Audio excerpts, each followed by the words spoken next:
Why I said waiting? That's weird. It was weird. Welcome to Stargazing, a Stargate gazing podcast. I'm your host, Mary.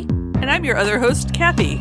And each week we review an episode of Stargate alternating between SG-1 and Atlantis. Hello. How's it going? Fine, how are you? Going okay. I like your username of Aardvark. It is Aardvark. It's topical. Is it? The guy who plays Oberoth played the dad in Better Off Dead. That's why he looked so familiar.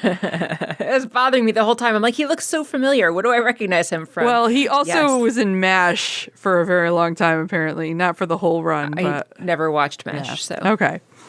Yeah. That is not what I know him from. But yes, he was the dad in Better Off Dead. Fantastic. I love that movie. Me too. Yeah. This would have been significantly after that. Yes. Like 20 years after that, probably. He also was a reverend in the TV series The Dead Zone, which is what I recognize him as this age for. But yeah. Have I seen that? What is that again? That's the one where Anthony Michael Hall has precognition, like he can touch things and he sees the future. Yeah, I have not seen that. Okay.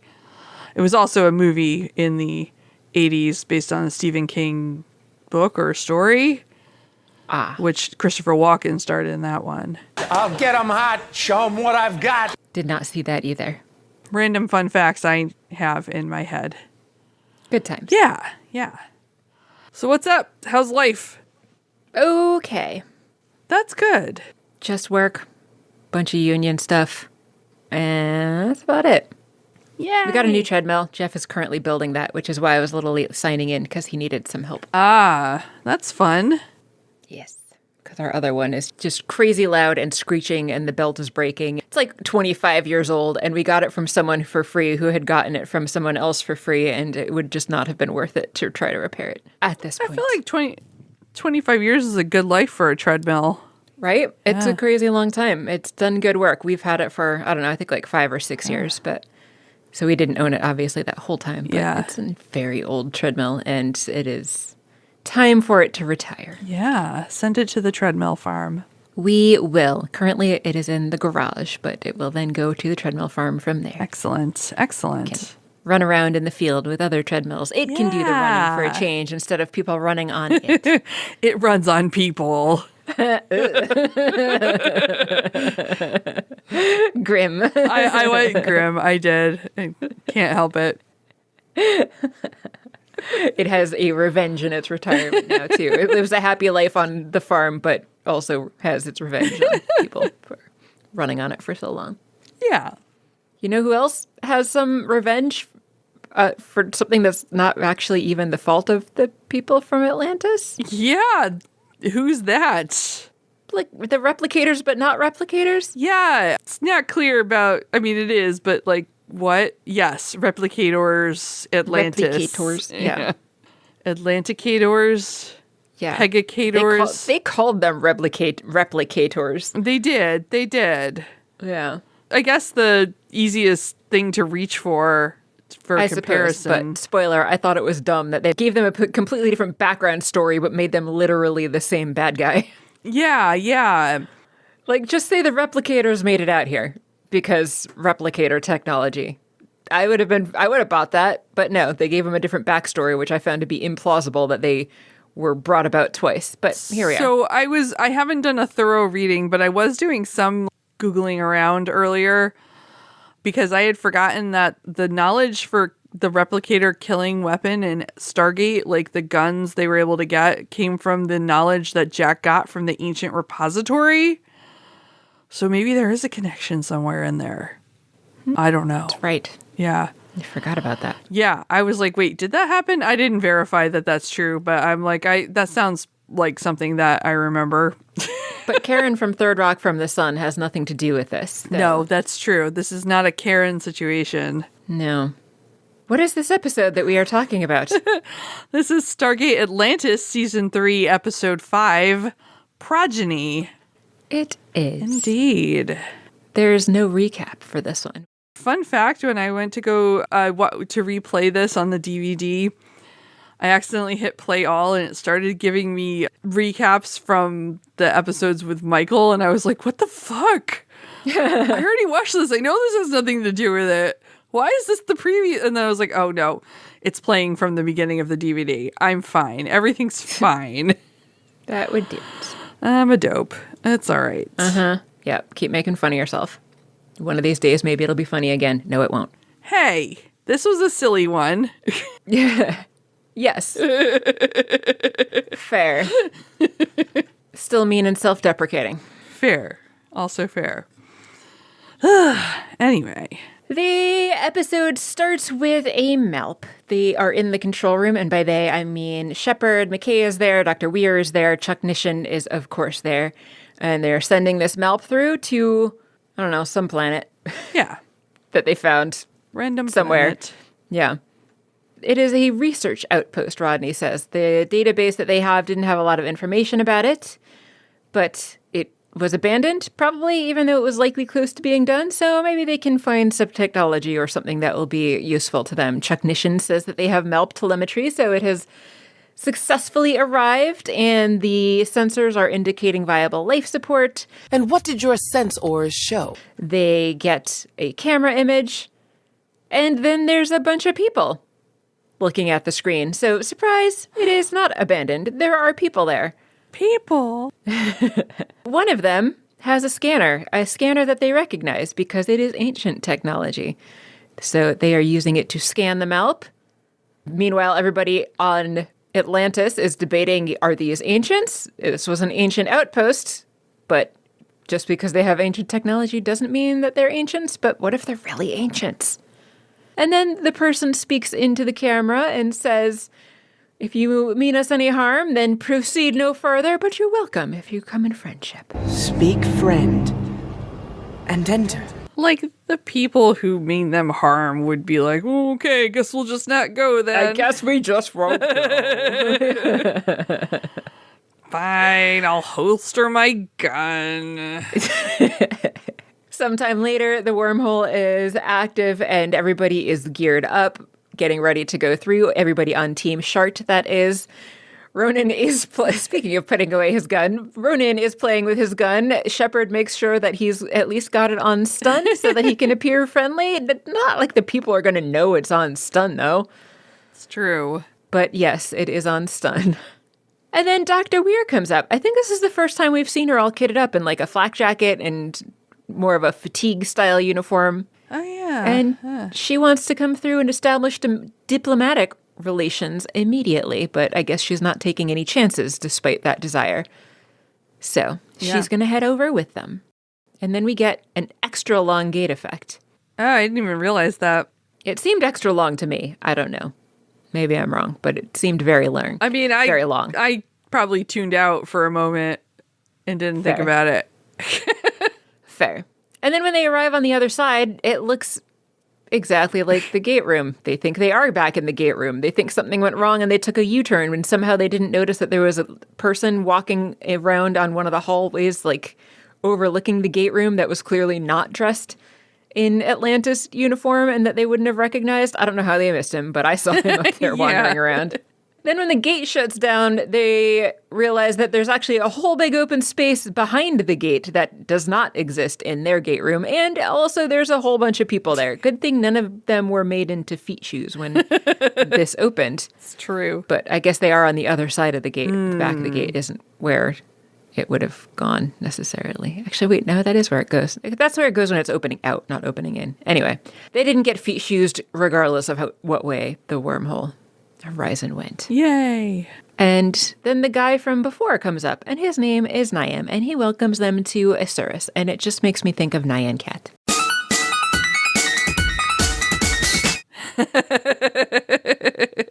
The Asuran name, I kept thinking Asurian in my head, which is the name of an insurance company for phones that used to exist. I don't know if it still does, because I don't care about cell phone insurance. But weird. Yeah. Never heard of it. It lives in my head because of my brief stint as a customer service representative for one of the major cell phone companies. Right. Almost 20 years ago. Right before my current job that I've had for almost 20 years. That's a long time to have one job. It's a long time. A very long time. I've had, what would that be, 20 years ago, 2005? I don't know, like at least 10 jobs in that time.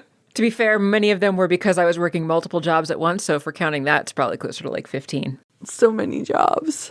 And I have had so few. Many jobs.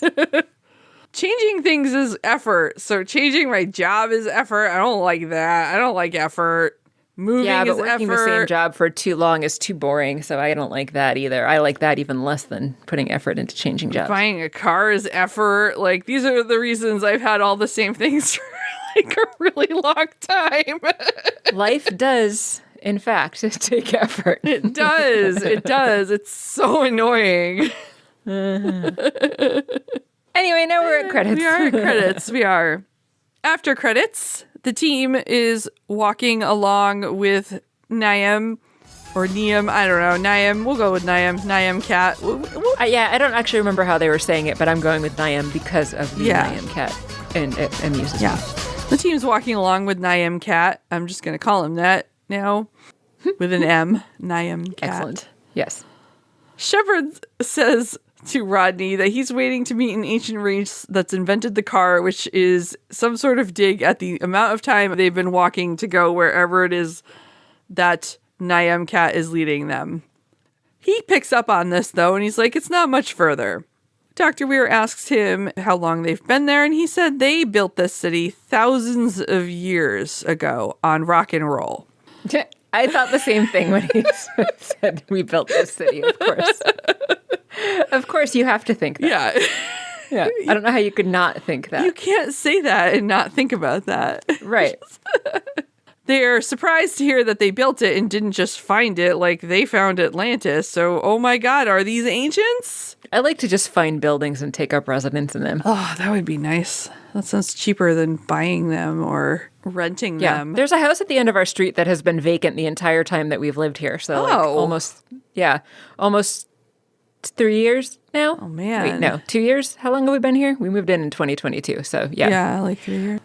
So, yeah, it's been vacant a really long time, and I think that we should just become squatters and then, like, put my mom in there or something. Yeah, yeah. So that she doesn't have to pay rent anymore. Yeah, I think that's a good idea. Yeah. What are they doing with that house? That's so It's weird. been in probate the entire time, supposedly, which I know can take a long time, but that's an absurdly long time. I wonder if it's a situation where nobody actually, like, cares about the movement of the probate. Like no one's coming forward to claim it. Yeah. Because my mom's took a while, but we're talking months versus, like... Right. Yeah. Years. As in, like, coming up on 3 years, yeah. That sounds terrible. Anyway, they built this city. Woo! Taylor asked them about the Wraith, if they've had any issues with them, and they're like, nah, the Wraith don't concern us. I don't know where they've been walking where they haven't looked out a window yet, but they approach a window at this point, and they are floored by what they're seeing, because this is not just an Atlantis-sized spaceship they're looking at. There's an entire civilization built up around the Atlantis-sized city they're already in. It's freaking huge. We have 3 sizes, wee, not so wee, and friggin' huge! Yeah. It's Yeah. very weird. I agree that they didn't come up on a window before now, if it's been as long as they were complaining it's been. Ronan asks how many people there are, and Niam Cat says millions. That's a lot of people. That's so many. So Rodney's like, well, how about your power? How does that work? Do you got any of those ZPMs hanging around? Got a few extra? Can we have some? He has to explain what that means because they don't use the same terminology, even though they all speak the same language inexplicably. But it's fine. You can sometimes be like, I don't understand this. Niam Cat says they have many of those. He doesn't know how many, more than enough. Well, I'll ask him, but I don't think he'll be very keen. He's already got one, you see? And Rodney's like, you built them yourselves? And he's like, yeah, of course. So that's very exciting, because if they could meet a friend who could give them power, that would be awesome. Friends are only useful when they can give you things, I find. That's true. That is very Kathy. true. I know. I haven't given you anything in a long time, so You haven't. Friendship over. I'm a bad friend. It's true. I give nobody anything. You give your brother lots of money and a home. That's true. For a long time. I did. That's all I had to give, and I have nothing more. He's taken it all, and everyone else is screwed. Yep. And I'm giving him free pet care for the next, week and a half. See? You give all kinds of stuff. I do hopefully get a cat. Just not to me. No, I know. I do hopefully get in exchange a cat that will sleep next to me. Hopefully they're not going to just be terrified of me forgetting that they lived here for 3 years, but whatever. Stupid cats. I'm already complaining about them. It's fine. They haven't even gotten here yet. Anyway, Naim Cat's like, the council is waiting. And he leads them off to the council. Well, Tayla's like, well, I guess we have our answer. And Vernon's like, what question? And Weir says whether or not they're ancients. So, ooh, ancients. But it's not that exciting because Shepard's like, I've got a bone to pick with them. So they head on into the council chamber. They do. Love picking bones. Who doesn't? And that's where we meet Oberoth, who is the dad from Better Off Dead, Yes. as Kathy pointed out before and reminded me, because as I mentioned, I was like, who the fuck is this guy? He looks so familiar. And that is why. Yes. He's not very polite or very welcoming, though. He asks where they came from, and Dr. Weir says that they're explorers, and their world that they originally came from is very far from here. And so far, in fact, that you can't get there from here. Can't get there from here. Oberoth asks how they discovered them, and so she says that they came across an ancient outpost that listed the gate address of this place. But no other information about it. So, who are you? Rodney would like to know. We're surprised that you're here. And also, why didn't that database tell us anything about your existence? Oberoth says that they are the last of the people that Team ShWRRT, I guess, with Weir, is calling the ancients. So, yeah, ancient. They're totally ancients. They were once one race united in pursuit of knowledge and enlightenment, but their paths diverged after a disagreement tore the fabric of that unity. Shepard asks what kind, but Oberoth doesn't really want to say, but he just says that it was a time of great conflict. And that's as much as he's going to say about that. He does mention that there was a relentless enemy at the time. Tayla asks if it was the Wraith, and he nods.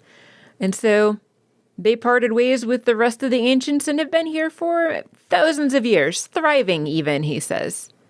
He mentions that the other people that they had separated from had disregarded his council, so Dr. Weir asks exactly what that council was. He says that the other ancients were very arrogant. He refers to them as their ancient brothers, and it led them to underestimate the Wraith as being inferior, even though they actually have huge numbers and are ruthless. So despite not being quite as smart, the Wraith are obviously very fearsome, as we have seen on many occasions at this point. And so, being outnumbered, that means obviously the ancients mostly died out, as we have already heard. Ronan points out that they wouldn't have been so outnumbered if these people had actually bothered to help, and that is the bone that Shepard wanted to pick, apparently. He chimes in. If these guys were your brothers, then how come you didn't give them any help? Where we're from, Ronan says, we take care of our family. But Oberoth does say, well, we're going to eradicate them. Why they've decided to wait thousands and thousands of years, I don't know. He says that like that makes it better, that they still plan to get rid of all the Wraith, but it's a little bit too late for the other Atlantis people, if that is his way of making it better. Dr. Weir asks what the plan is. She's very excited, but he's not going to tell them. But can they maybe hear his plan? No, he doesn't think that they would be able to grasp its complexity. Rodney, of course, says, believe me, I can definitely grasp it, whatever it is. Even if these chumps that I'm here with can't. I can, basically. They go back and forth about this a bit, but Oberoth is adamant he is not going to tell them what his plan is. But they're free to stay here and take a look around and get some rest and food if they'd like it. He says that they've made arrangements for them to spend a short time among them, emphasizing short. Very emphatic. It was, yeah. Yeah. Like, oh, okay. Yep. I see, dude. You don't like them. Indeed not. He doesn't like you. I'm sorry. I don't like you either. Nyam Cat escorts them out of there. Rodney's like, he thinks the other ancients are arrogant? What? These guys are so arrogant. They're like, holy crap, they're so arrogant. Nyam apologizes for Overoth being so condescending. And he explains that it's difficult for Overoth to see them capable as understanding apparently literally anything. Rodney's pretty incensed. He's like, how many PhDs does that guy have? Dr. Weir brings up Ascension, mentioning that most of the ancients that they know of that were still at some point around ascended.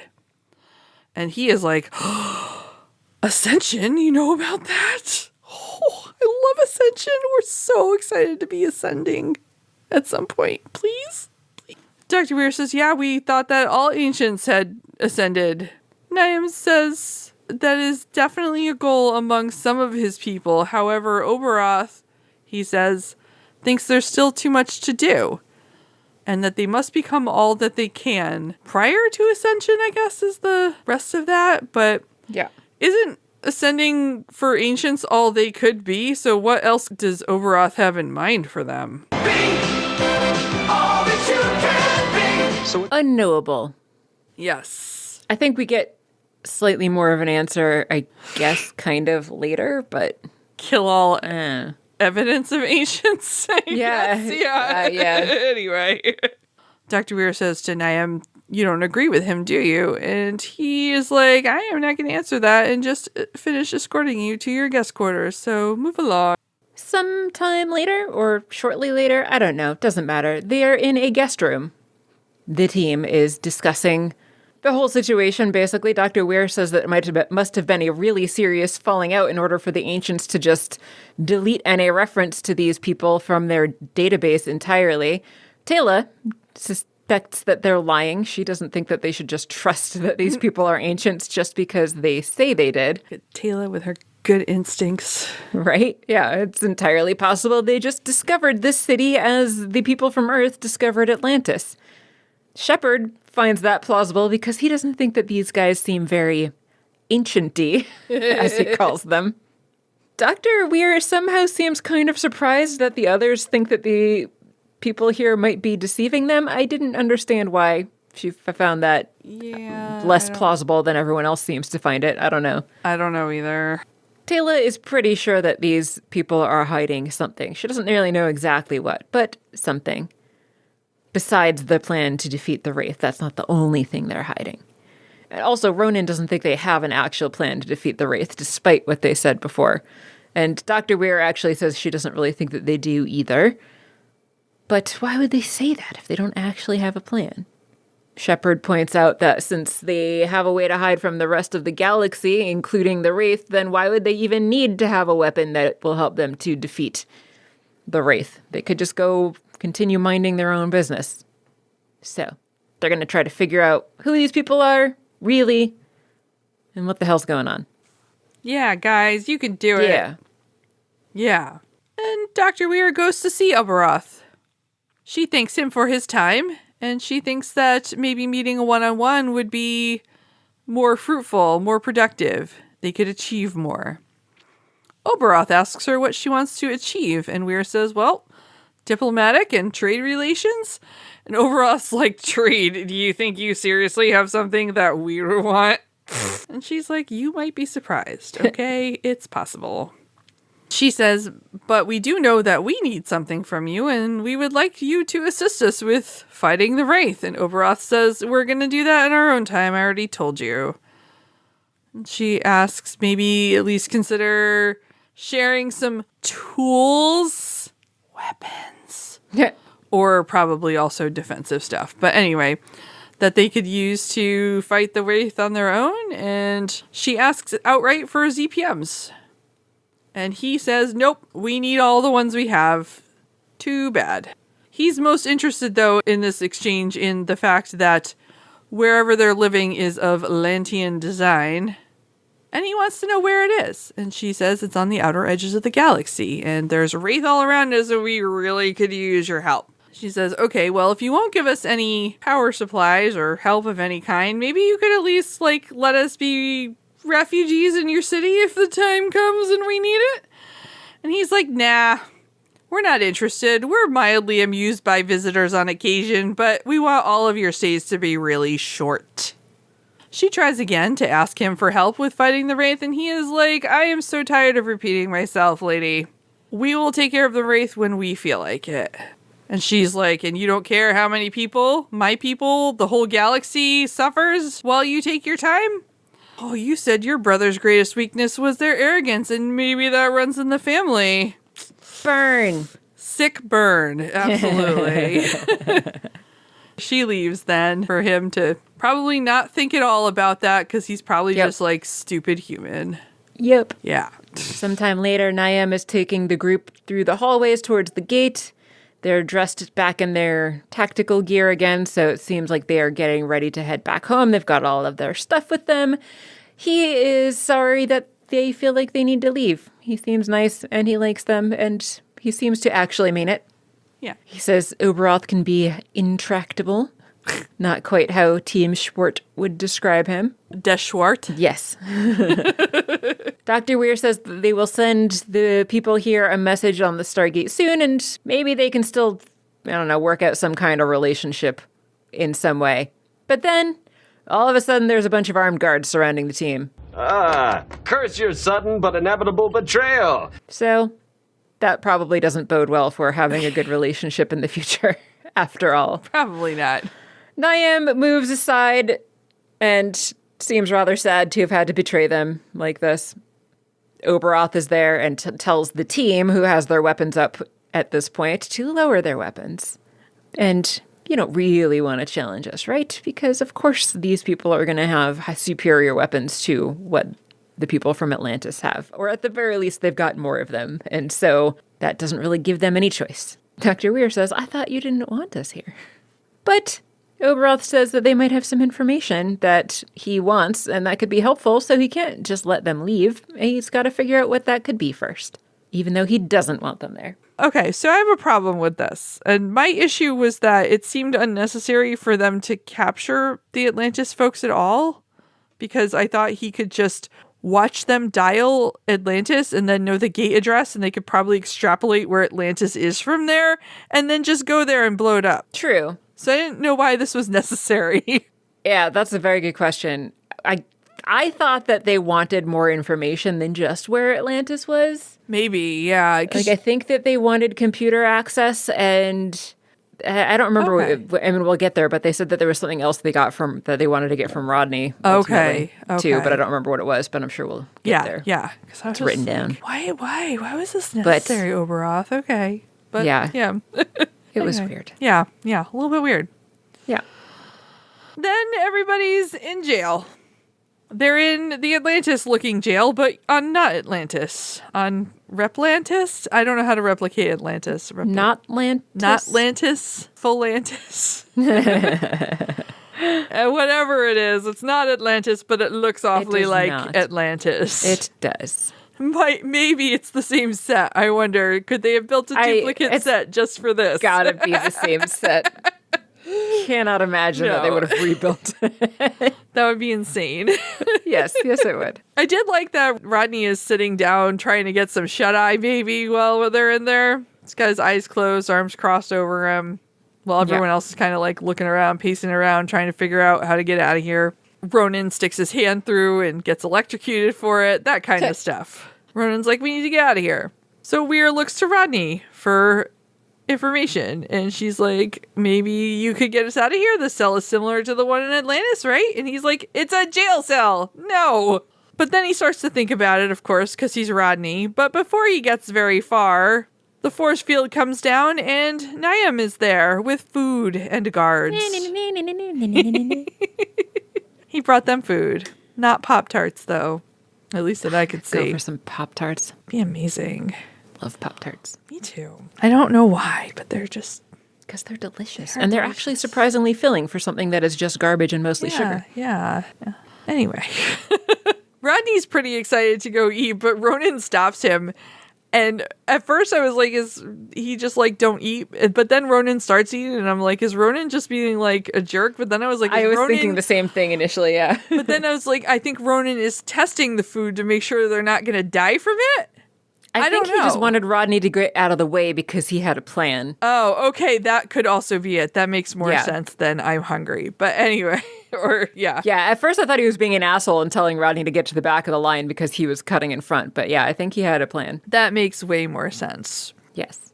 We will see the plan shortly. But before we will. do, they have a conversation with Niam.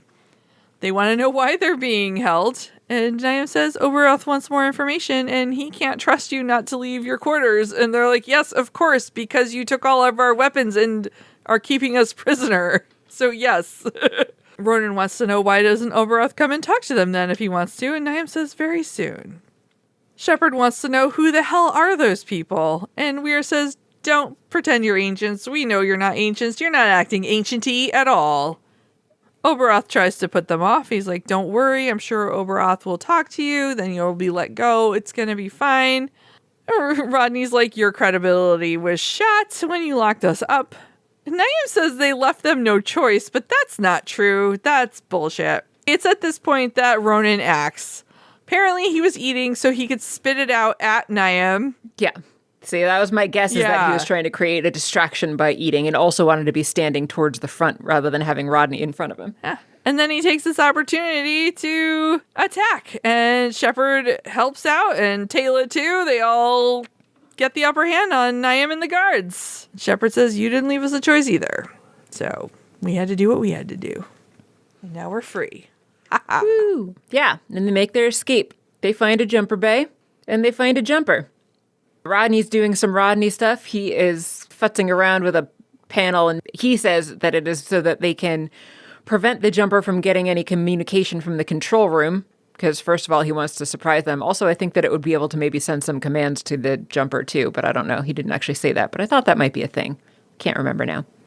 So they're going to go ahead and dial the gate. The Stargate activates in their gate room, and they are able to fly from the jumper bay through to the gate room, just like they can in Atlantis. And then we get another wormhole effect.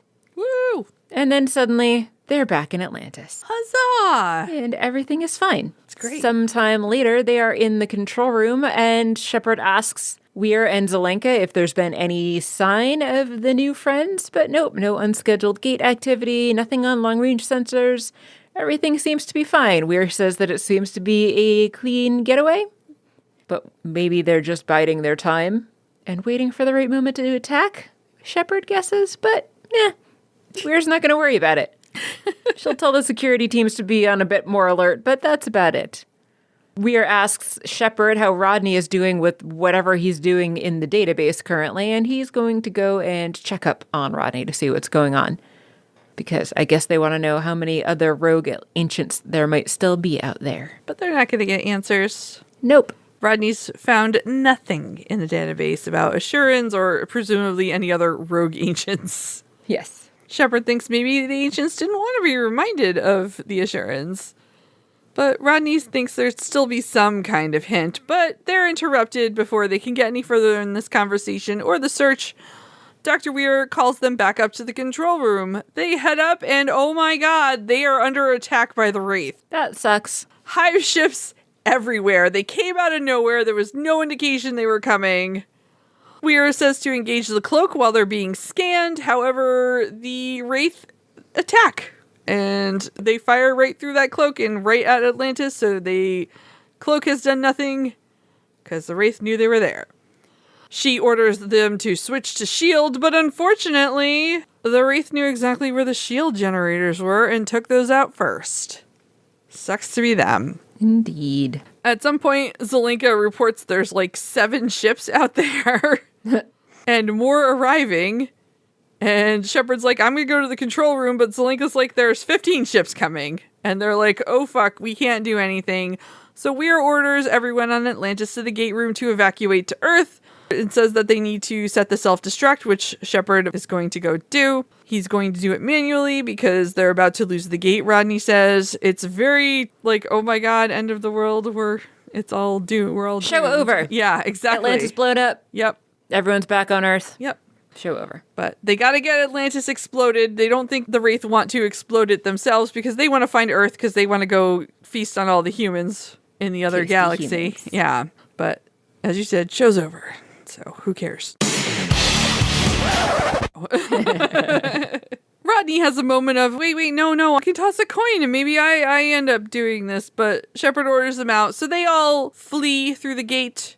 Shepard sets off the self-destruct, but right as it does blow, suddenly he's not in the control room blowing up. He's back in prison.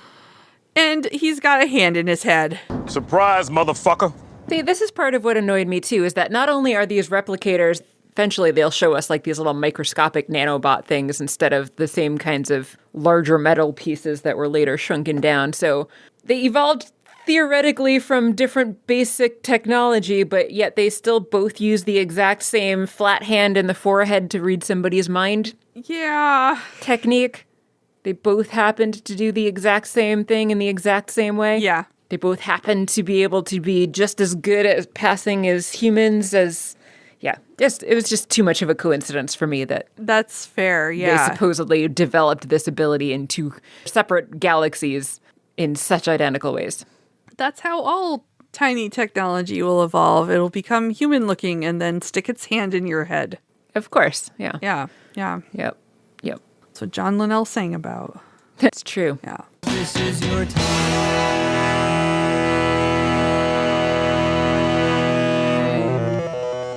So Shepard is like, what the hell is that? The body attached to the hand in the head was Overoth's, who says nothing and just leaves Shepard there.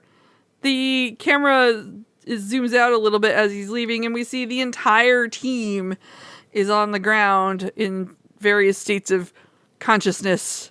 And Shepard's like, who the hell are you people? As Oberoth leaves.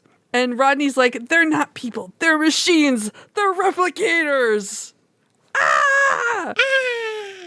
Later, after this, Oberoth heads to the control room and we see him pushing some buttons. Meanwhile, back down in the cell, the team is kind of waking their way back up. And then they notice that there's a big vibration happening. And all kinds of stuff starts happening around the city. Walkways disappear and smoke comes up. And all of a sudden we see the central portion of the city take off. And it's got a shield around it. So now it's a spaceship. Woo! Yeah. Niam finds Oberoth in a hall and asks what's going to happen with all of the Earth people. Oberoth says they've gotten everything that they need out of their consciousness, and so they're not going to be any use to them anymore. They're going to just kill them off to be prudent about it. Niam doesn't think that that's a good plan because he thinks that there's still more to learn from them. Oberoth doesn't understand how that could possibly be. What else could they possibly learn from these inferior beings? But Niam still really wants to know what they might know about Ascension and what happened to the other Atlanteans that were able to ascend. He's not going to object to killing them, just to be clear. He just really wants to know more about the older society, and potentially these Atlantis people could tell them that. There's two other random Asurans there, too, who say, yeah, we might as well keep them around to study. It's not like they can do us any harm. So Oberoth agrees. But he's going to hold them accountable if anything goes wrong. Specifically, he's going to hold Niam accountable if anything goes wrong. That's good, because the other ones don't even have names. Yeah, they do not. They're just like female Asuran. Yep. 1 and 2, even in the credits in IMDb. Yep. They were very pointless characters with their one line each. Yeah. Then we're back with Team Short, who are still just trying to deal with the fact that they had hands in their heads, because that gives you headaches and... Imagine so, yeah. Yeah, and it's just generally disturbing. Talk to the hand. Shepard wants to know how they got back there, and Tayla's like, what are you talking about? And he's like, well, we broke out and got back to Atlantis, and they're like, no, that we don't remember that. That didn't happen to us. Ronan says he only remembers being in a dark room fighting hand-to-hand for hours. And Rodney says, well, then they created different scenarios for us to get information from our responses. Shepard said he thought the escape seemed too easy. Rodney says he was tortured in ways too hideous and intimate to recount, which is, I'm so sorry, Rodney. Yeah, that's pretty terrible. Yeah. Weir and Tayla seem to have this horrible thought that they recount at the same time, which is that what if they are still in some sort of replicator, it's not a simulation, whatever it is, invasion of their mind. Hallucination, yeah. Do you always look at it encoded? Rodney says there has to be a way to know for sure, and goes over and pokes Shepard, which proves nothing, he says. But then Niam comes in and assures them it is real. They are not in their own heads right now, and their minds are no longer being probed. He says, come with me, and invites them out of their cells. Then they head to another window and realize that they're in space. Space! Rodney says it makes sense. They know that Atlantis has a star drive, even though they can't get it up and running, so it would make sense that this place would have one too, and these people have all the ZPMs, so of course they're able to actually activate the star drive, and that's gotta be what the rumbling was that they heard before, which we already knew. Niam says yes, and watch, because we're about to open a hyperspace window. So we see that effect going on. Taylor asks where they're going, and of course they're going to Atlantis now that they know where it is, because they didn't actually even know that Atlantis still existed, he said. They thought that it had actually been destroyed about 10,000 years ago with the rest of the Atlantis people, so they're delighted to find out that it actually still exists. Shepard does ask why they didn't just dial the gate and send them through and then go through the gate that way to get there, but Niam says they're not going there to take it over Atlantis. They are going to go in and destroy it for retribution, because the ancients did bad things to them in the past, so, why not destroy the people living there now who had nothing to do with that? Niam tells them that there wasn't any actual disagreement when Dr. Weir asks about it. It is more of a matter of betrayal, and he's going to tell them the whole story. Or actually, he's going to show her. Yeah. But he doesn't put his hand in her head. He just holds her hand to make it less painful. I was wondering if that was because he was sharing his memory versus diving into theirs, or if they could always just be not assholes about it. Yeah, I don't know. That's a good question. Yeah, I don't know. Yep. We don't get that answer. No. But they are basically in a virtual reality type of setting after that, even though they're just holding hands. And we see Dr. Weir and Niam kind of watching as unseen observers as the ancients are doing a whole bunch of research to try to figure out a better way to fight the Wraith. Again, they're outnumbered, but the Atlanteans trusted that their technological superiority would give them the advantage. So they were looking at little microscopic machines, he says.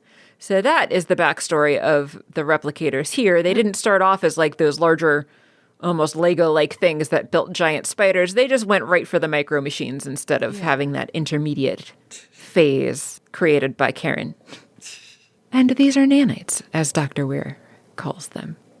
Niam says that in these machines, the ancients intentionally installed ingression programming that would surpass even the Wrath of the Wraith. Yeesh. Wrath of the Wraith, nice. Yeah, thank you. Not intentional, but I like it. Title? Yeah, I think so. The technology would allow for organic assimilation and self-replication. So again, exactly like the replicators that we've already seen on Earth. And so they were able to spread from there. And their numbers just grew, and they continued to evolve. And that took the ancients by surprise. They weren't expecting their creation to take over and destroy them, because who could possibly see something like that happening in their future when they make bad choices about research? Like, AI potentially destroying all of us. But, It's fine. We're going to destroy ourselves building all the AI and ruining all the water. It's true. And don't forget all the trees. And the trees, yep. Yeah. It's fine. Yeah. And my axe. So they just continued to be more and more aggressive too, because that was just a part of who they are, just full of rage, and they couldn't contain their rage. That's my secret, Captain. There was a directive built in, though, that would prevent these replicators from being able to harm the ancients. So the ancients apparently kept experimenting on them anyway, even as they were reproducing out of control and kind of destroying everything in sight except for the ancients themselves. That seemed like a weird choice to me. Yeah. And then finally, the ancients realized that it had gone too far, and they were going to need to end the experiment. So they decided they were going to destroy all the replicators and leave no trace behind, as Niam says. Okay. What were the ancients doing? I don't know. Because the images that are shown while Niam is narrating this is like the ancients destroying an entire civilization.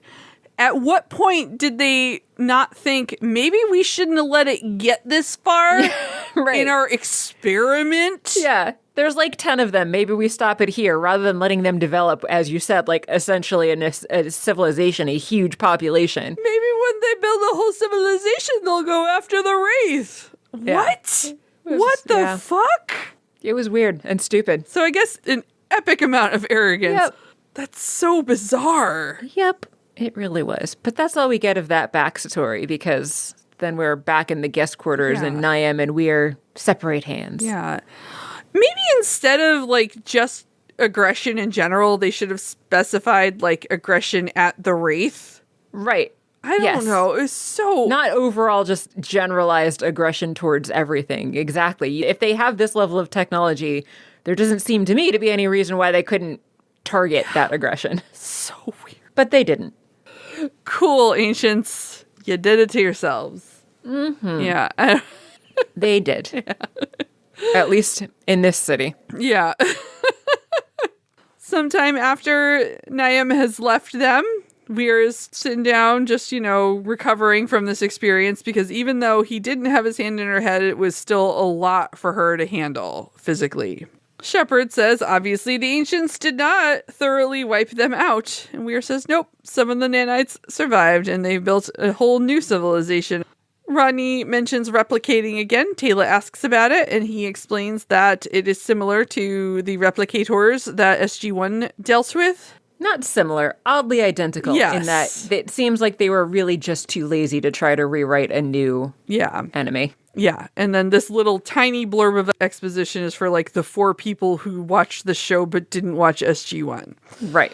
I don't know who those 4 people are, but impressive, I don't know. guys. That does seem weird that you would choose to watch just Atlantis and not that show. I guess if you never got around, I don't know. I guess. Yeah, I don't know. Anyway, Weir says the difference between these replicators and the home replicators is that these replicators are emulating ancients and built themselves a version of Atlantis. Taylor asks why they would do this, and Weir thinks they think of the ancients as parents who betrayed them, and humans as the favored siblings who get all the parents' love, and they want revenge.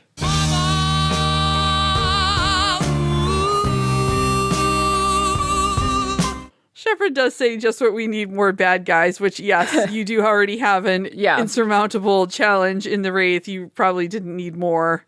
But here we are.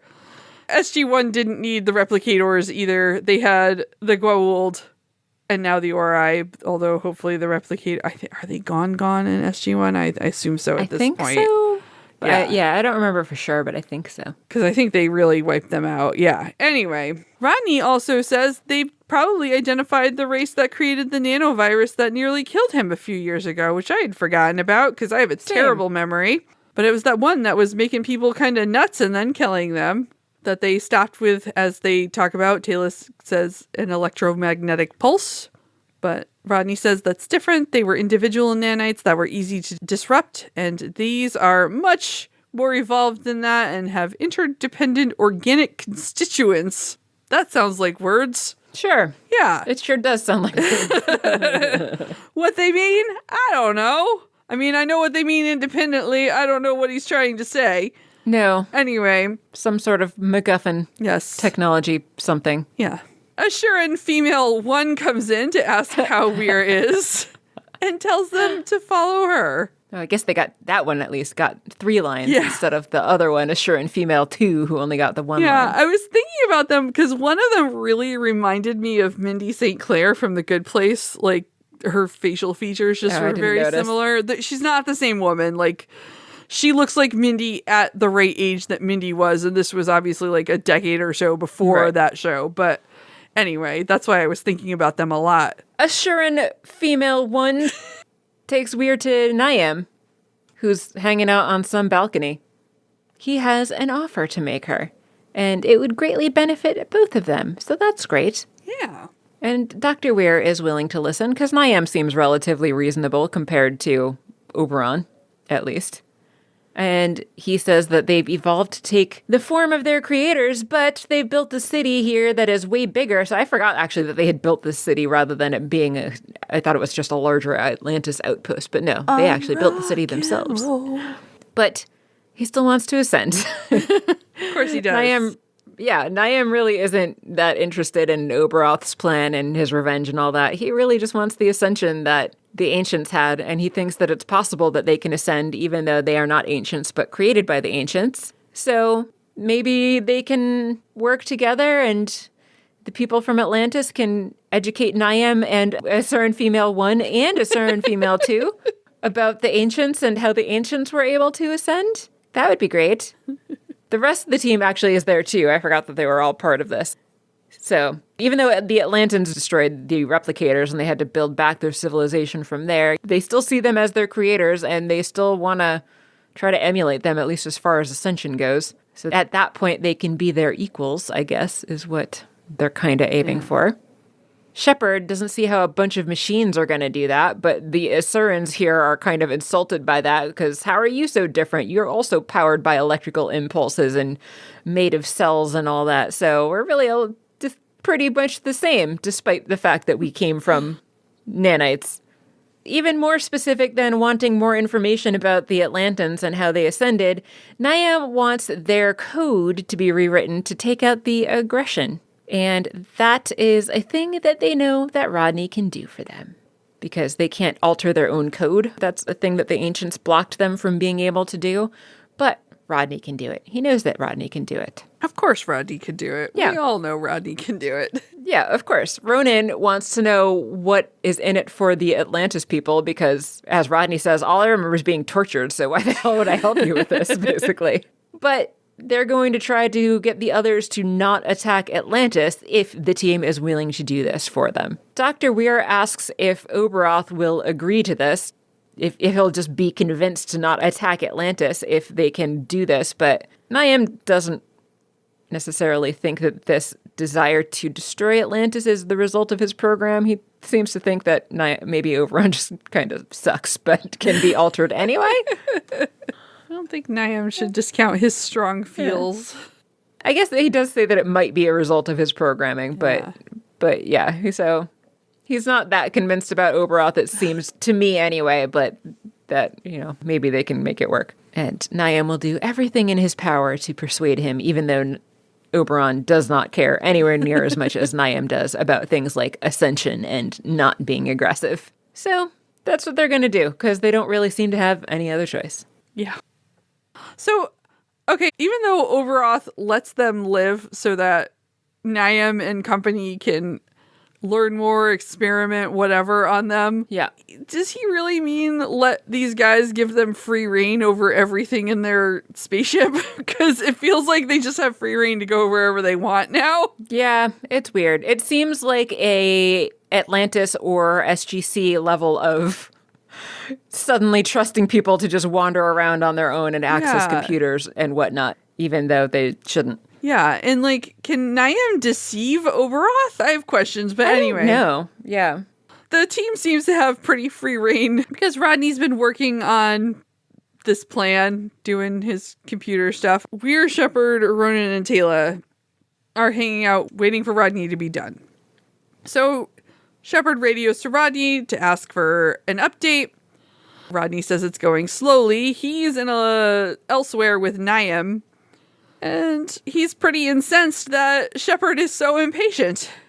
They have a little bicker moment, which I know how much you like bickering. Oh, yeah. Love it. Where basically ShWRRT's like, hurry the hell up, and McKay's like, I am hurrying up. I'm doing my job. Anyway, ShWRRT wants to know how long it's going to take. He's like, 5 minutes? And Rodney's like, it'll be done when it's done. And then he starts complaining about ShWRRT applying pressure and how that's not going to help. But when he suddenly has a breakthrough, of course, because he's Rodney. Of course. So he cuts off radio contact to continue his working. Back in the guest quarters, ShWRRT is there and Rodney comes in. ShWRRT asks if he did it, and yes, Rodney has managed to remove the aggression. Problem solved. And it's uploading to Niam currently, but he's also figured out something else. And that something else is that all of the replicators are basically linked together, Borg style. So if he gives this command to Niam, then what he can also do is distribute another new code to all of the other ones, in addition to this anti-aggression code distributing to everybody.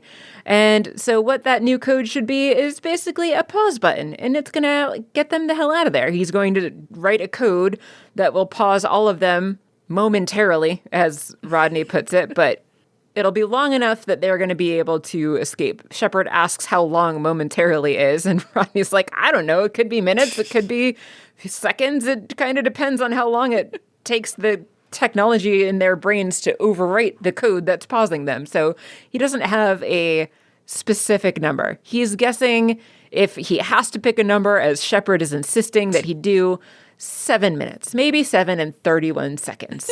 How's that? Shepard says that's not enough time, but it's going to have to be because that's really the only option that they have. He can't give Shepard a bigger number. It might be longer, but it also could be shorter. Who knows? They just keep going back and forth about this for quite a while. Weir tells them to focus and also let's just develop this plan. It sounds like a good plan. Let's make it work. Ronan suggests that they should blow this place up too as they're heading out. Weir asks Rodney how they're going to do that, and Rodney's like, is that me too? Oh, okay. Of course it's me. Everybody looks at me. Why do I do these missions? Why don't I come on these missions by myself? Why do I even bother having other people come with me? It was very amusing to me. He's going to, though, of course, be able to do this because he's going to rig up a ZPM to overload, and that will blow up the city. Because, of course, he has a solution. Yeah. Tayla is concerned for Niam because they're exploiting his trust, but they don't really actually even know that he's honorable enough to stick to his end of the bargain anyway, so they're going to have to just deal with the sacrifice of Niam. Also, Niam can't necessarily guarantee that they can stop Oberoth from attacking Atlantis anyway, so it's going to be a chance they need to take. Yeah. The best they can do is offer for him to come with them. Yes. Which, this is where I was like, I really have an issue with you just inviting Niam along and not female number 1 and female number 2. Yes, that's exactly what I was just about to say. Instrumental in helping you. Like, What the fuck? Come on, guys. I know that guy had, like, a name and more credit in this episode, but these ladies helped.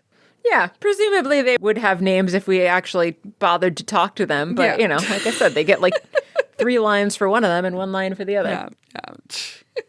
At some point later, Rodney is still working on this second part of the plan. Shepard is interrupting him to ask if it's going to work and how long it's gonna take and why is it taking so long. And Rodney's like, let me finish. Rodney, though, has finished up and everybody freezes. And we just see a shot of people milling about who are no longer milling about. They are just stopped where they are in place. So they're like, all right, we gotta go. They do see that Niam comes walking up to them. He's not frozen because his coat is different from the rest of theirs because of the non-aggression thing that Rodney did. So he's going to be different. And apparently, I thought you said his coat is different. And I was like, was it? Why would that be? He changed his coat and he couldn't freeze anymore because he had the warmest coat. Yeah. Yeah. That makes sense. Yeah. Then they are distracted by the feeling of them coming out of hyperspace. So they gotta get going, and Weir promises to explain what's going on to Niam while they're on the way. Next, they are in the ZPM room. There's a frozen replicator in there, but it's frozen, so it doesn't really matter. Ronan just has to move him out of the way for Rodney, because Rodney is not strong enough to do it himself. I thought it was funny, because if this replicator had a chair on wheels, Rodney would have just pushed him out of the way. But he doesn't have wheels, apparently. Like he does with his coworkers in Atlantis, yes. But no wheels on this chair. Niam heads over and looks at some ZPMs that are sitting on a table. And I don't really know. He's just kind of staring at them. I guess just to bring our attention to the fact that there's ZPMs there. I'm not sure why. He asks if they want him to go with them. And yeah, Dr. Weir says they do. If he can't stop Oberoth, then sure, come with us. Otherwise, we're going to blow up the city, basically. Niam reminds her that he said he was going to do everything in his power to prevent that from happening. But as Weir says, you can't promise that that's going to work. So we got to do something else because we're already here. And it seems like he's going to blow up Atlantis imminently. Which is great for them. But that's a huge difference between helping them fix their people and letting them blow up all his people or a good chunk of them. Yeah, but Dr. Weir's reasoning is that ascension is within Niam's grasp, so he can't turn back now. I know. Which seemed weird because I don't see how killing all his people is actually supposed to help him with ascension. I don't think it will. She's just being a creepy salesman right now. She's just being a bit manipulative, yeah. Meanwhile, McKay has just realized that in order to blow up the ship, as they're going to need to do, he is going to need to blow up all 3 of those ZPMs that are there on the table. He was hoping that he could bring at least one of them back, but no, he's going to have to overload all 3 of them. Shepard tells him they've only got 3 minutes left until that 7-minute frame expires, but he needs an access code. This is going to slow down the process for Rod. He needs an access code that he doesn't nicely ask Niam for, but snaps his fingers at him to get him to come over and help. Yes. Ugh. And now Shepard wants their weapons too, but Niam says that they can recover that on the way, so they head out. Rodney.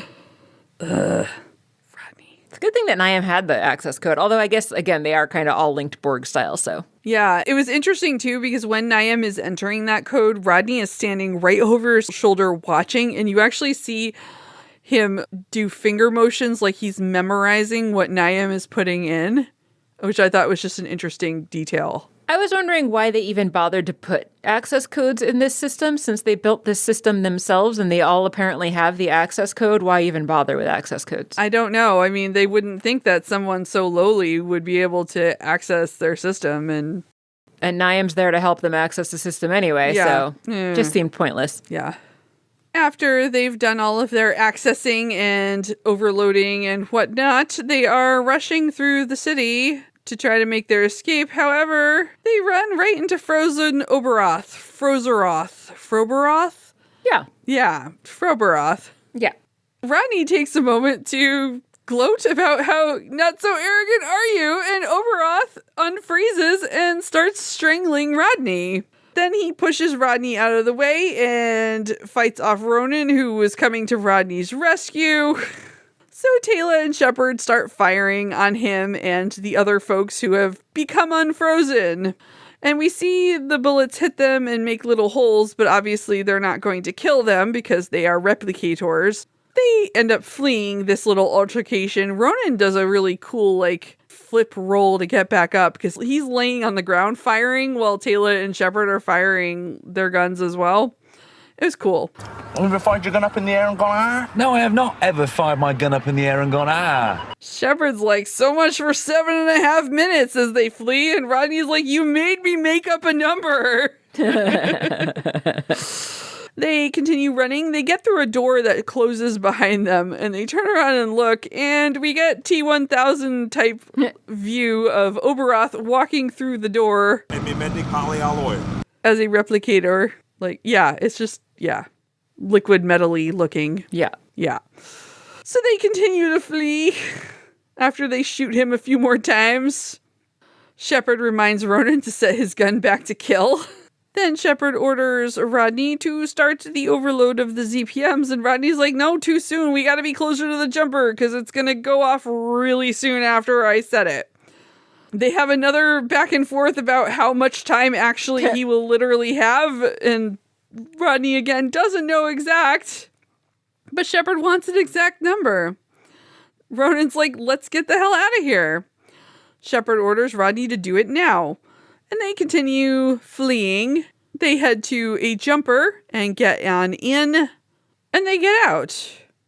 Just in the nick of time before the entire Atlantis-sized city explodes in space. Boom. Yeah. And we do get to see a view from Atlantis itself of the explosion in the sky. Yes. Yeah. Back on the puddle jumper, Weir tells everyone nice work and thanks Niam for his participation. Niam says something is happening, though, and he's kind of twitching a little bit, so something's not quite right. And he says that the others on his planet, the ones that were not on the exploded spaceship, know that he's done something, and he's being reset. So that's bad. Weir tells Rodney to do something, but it's too late, Niam says. And all of a sudden, he starts choking Weir. So, of course, they all try their best to get him off of her. They shove him into the cargo compartment and close the blast door there, but Rodney doesn't think that's going to hold him, so they send him out into space. They sure do. Yep. And the puddle jumper continues on, heading back to Atlantis. Rodney apologizes. He didn't want to do that, but he didn't really know what else to do. But Weir's okay, so that's what matters, of course, in the end. Yeah. I guess I'll keep going. Yeah, I was going to say, close it out. Yeah. Sometime later, in the control room, ShWRRT is there, Zelenka and Rodney are also there. ShWRRT asks how it's going because they're working at computers, and no, there is no sign of any more information about these people in the database or why the Ancients would have concealed it or what, so they just know that the Ancients hid all records. They don't know why or where they might be.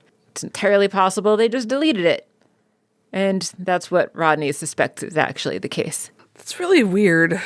Right? Yeah. And probably they think the Atlantans probably thought they had destroyed all of them and so didn't need to keep a record of them, which is also extra weird. Yeah. Yeah. Rodney's very annoyed because he says there's nothing more annoying than people that won't admit their own mistakes. I like the looks from Zelenka and ShWRRT on that one. Yes, agree. Yeah. A bit later on the balcony out at night, ShWRRT and Weir are talking about basically the lack of success that Rodney and Zelenka have had finding any more information. And Weir suspects that the replicators are already working on building another Atlantis-like spaceship.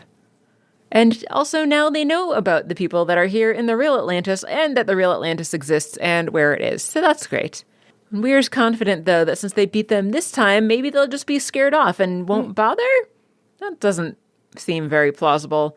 And then the episode ends with a scene of Niam floating around in space, clearly still conscious. Yep. And looking down at Atlantis. Episode over. Yeah. Did you like the episode? I did overall. I think it was an interesting episode, and while it's a different replicator, it's still the replicators, which could be interesting. They clearly have left this open for more replicator episodes. Yes. Between Niam and a whole planet full of them. Somewhere in space.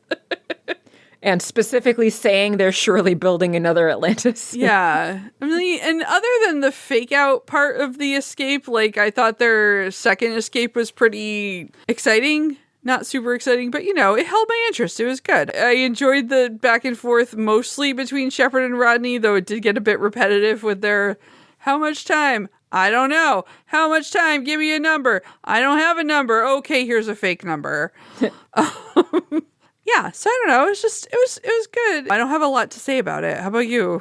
Yeah, it was okay. As I mentioned, it just kind of annoyed me that they just made this new enemy for them to fight that is exactly the same as an enemy that we've already seen, but instead of just saying that it's the same replicators that somehow managed to get themselves out here by, you know, either through replication or what have you, that they gave them a different origin story. I just thought that was weird and annoying. Yeah, and fair. So that bothered me for much of the episode.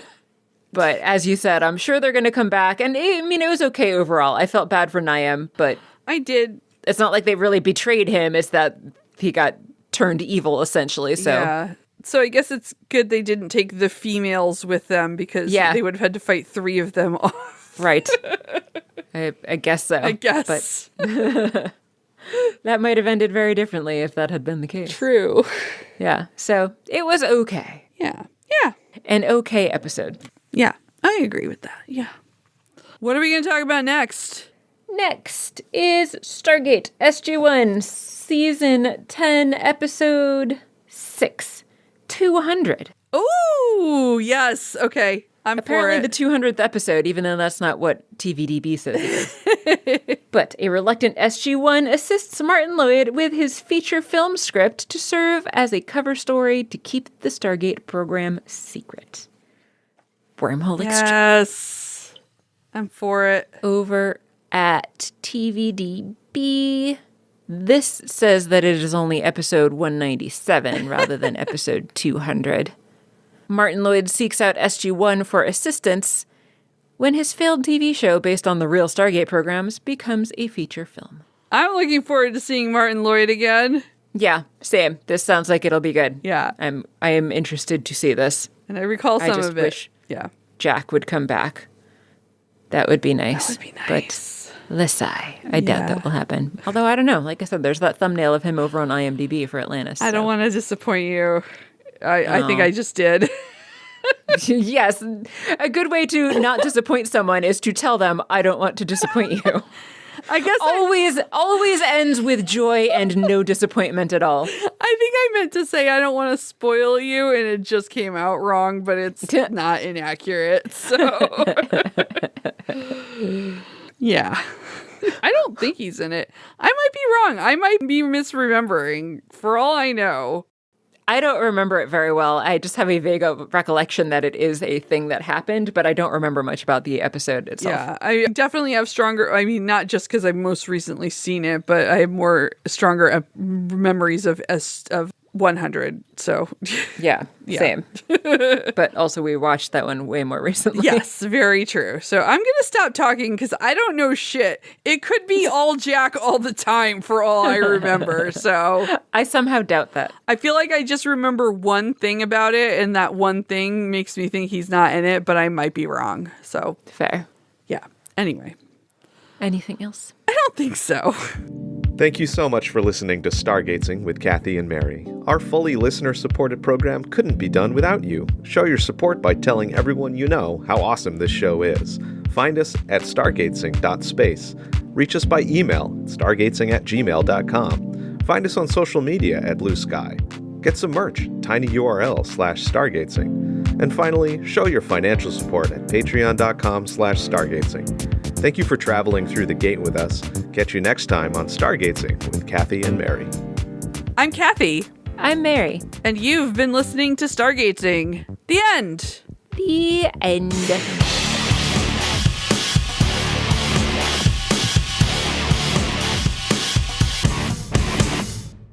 Richard Dean Anderson is listed as a guest star. Ooh, okay.